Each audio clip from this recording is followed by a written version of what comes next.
One of the ways in which Donald Trump has challenged conventional norms in his second term is how the Republican Party views federalism. For decades, it was an article of faith among Republicans that the federal government had gotten too powerful, and that power should be returned to the states. For example, Richard Nixon said, "It is time for a new federalism in which power, funds, and responsibility will flow from Washington to the states and to the people." The 1996 Republican Party platform said, "We want to decentralize power and programs away from Washington." And they sometimes actually turned their plans into action.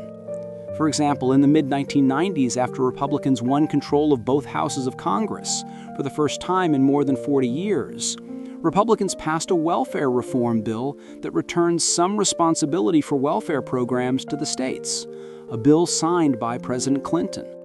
And of course, the Supreme Court overturned Roe v. Wade in 2022, returning the issue of abortion regulation to the states. But all of that is ancient history during Donald Trump's second term. Trump has harnessed the power of the federal government in ways that his Republican predecessors never would have contemplated. The most obvious example is President Trump's approach to crime. Under the original theory of the Constitution, fighting crime is one of the police powers that was left to the states. In violation of this principle, Trump has ordered the National Guard to patrol the streets of several American cities, such as Los Angeles, Chicago, Nashville, and Washington, D.C., in order to arrest criminals. He has often done this by declaring crime emergencies in those cities. Critics are quick to point out that crime rates in many of these cities have been declining, and that Trump is ignoring many other cities with higher crime rates than Los Angeles or Chicago.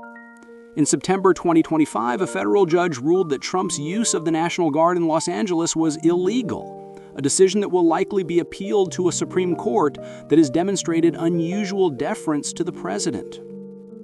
Education is another example. For more than 2 decades, Republicans have called for eliminating the Department of Education, a proposal that Trump endorses. However, he also wants the federal government to control educational curriculum across the country to ensure that it contains no so-called woke content. This represents a massive intrusion into local control over educational standards. Abortion represents another example. Although Republicans said that they wanted to return the matter of abortion regulation to the states, now many Republicans are calling for a national ban. Trump has given conflicting signals on this issue, but there is little doubt he would sign such a ban if passed by Congress. Other examples abound. Trump ordered the Attorney General to nullify state environmental laws. He has proposed withholding disaster funding for the Los Angeles fires and other disasters because they have Democratic leaders. He ordered an end to cashless bail nationwide. These ideas may be good or bad, but they all represent major intrusions into state sovereignty. Under Donald Trump, the Republican Party's embrace of a smaller federal government appears to have come to a permanent end.